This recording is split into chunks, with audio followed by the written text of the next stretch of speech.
Hi everyone, Katie here, Albert Astro, and as it's a really wet, dull day, I decided to do some processing and editing on some old data from about almost a year ago, and it's of the Lion Nebula.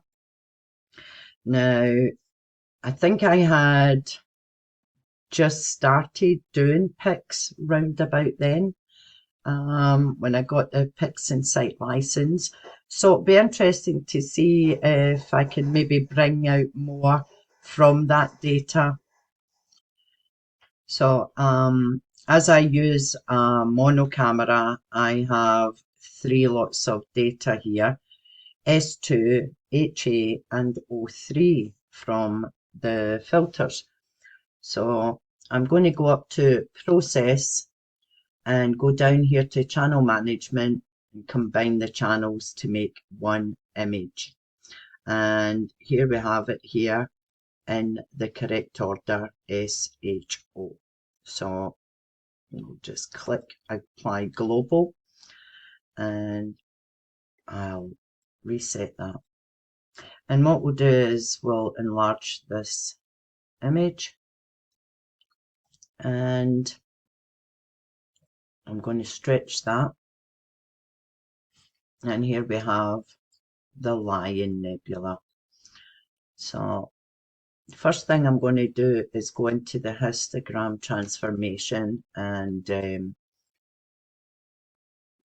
get this sorted, because as I've said in other videos, I have these here, and certain ones from the Bill Blanchard collection won't work until I've actually saved the image.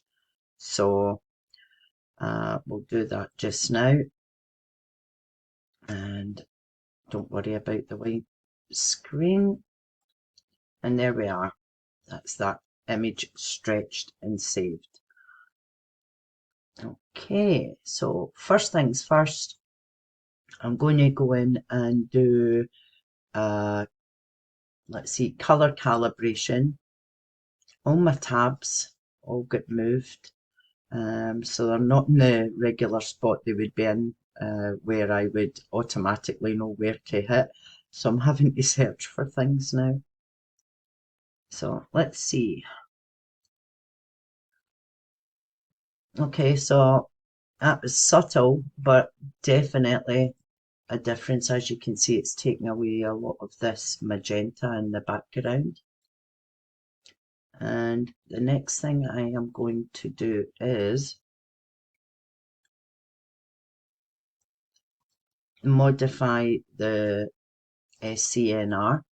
That'll take most of that green out here and along here. Now there's a couple of ways you can do it. If you have the Bill Blanchard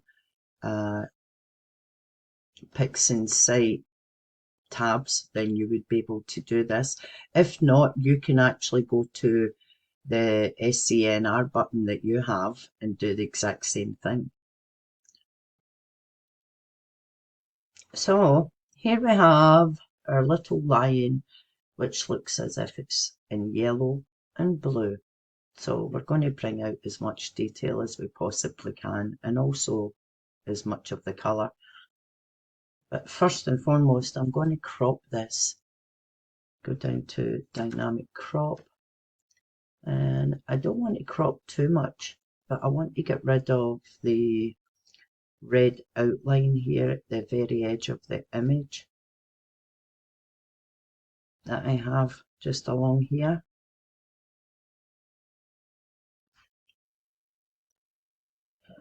So that looks a lot better. Next thing I'm going to do is I'm going to make a clone for Starless, because I want to work on the Starless image to bring out as much detail and colour as I can. I say it in every video and I'll say it again, everybody's got their own workflow. Some people will say, well, that's the right way, that's the wrong way. it's whatever way works for yourself. So now I have my clone,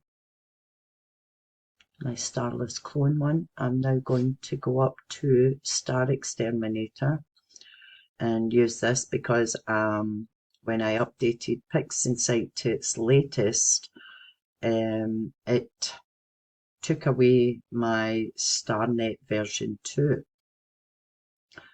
And I'm going to say generate a star image and on screen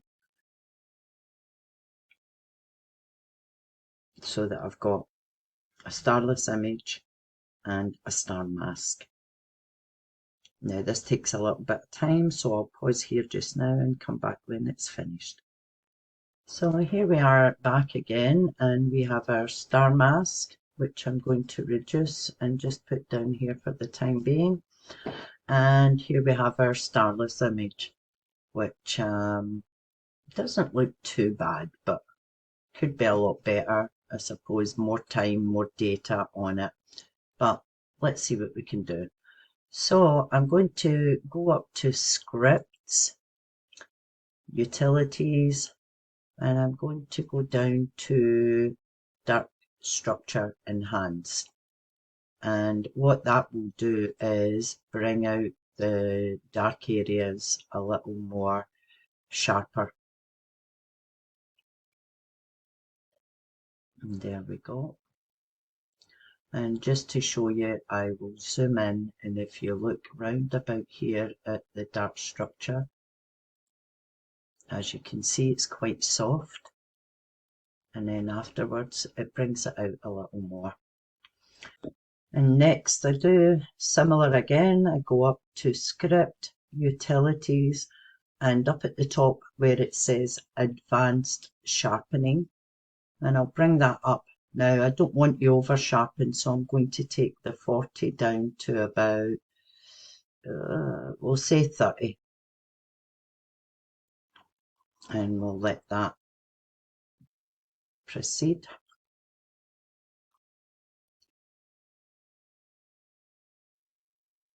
And that just makes the image just that little bit sharper.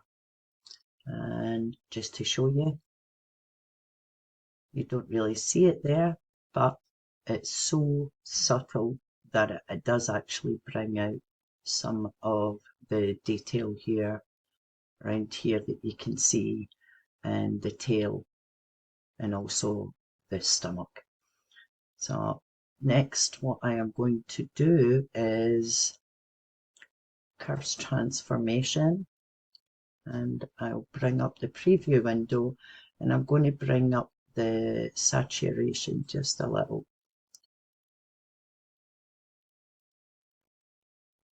And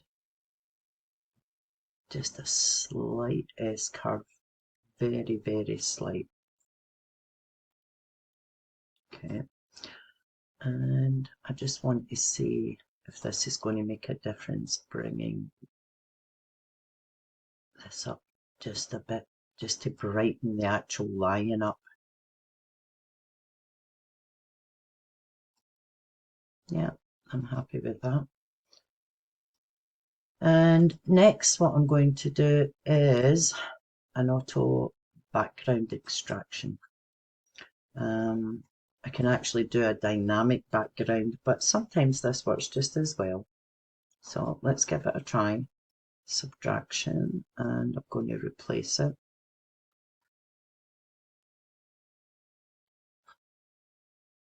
And that's taking a lot of that purple out, which is good. And yeah, the colours are just a little bit better than what they were. And next, let's see, is the noise exterminator. So I'm going to bring this down to 75 and let that run, and that takes out a slight bit of time. And that's just about done. There we go. And let's see. There's still some noise in there, guys and girls, but we'll deal with that at the end. Next, I am going to put the stars back in. And I just want to see how it's actually going to look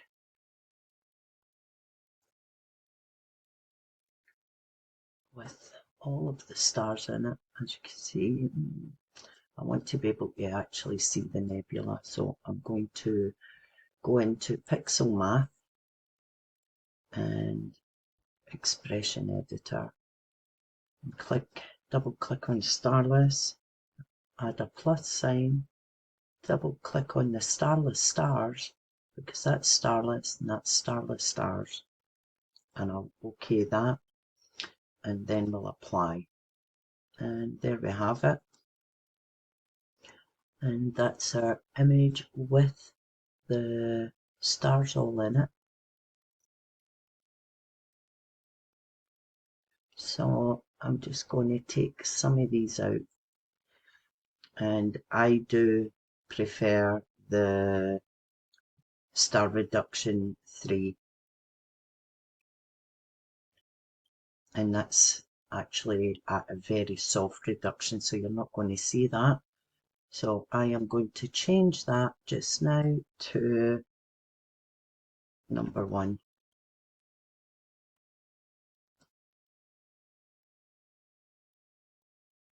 And that's a big difference.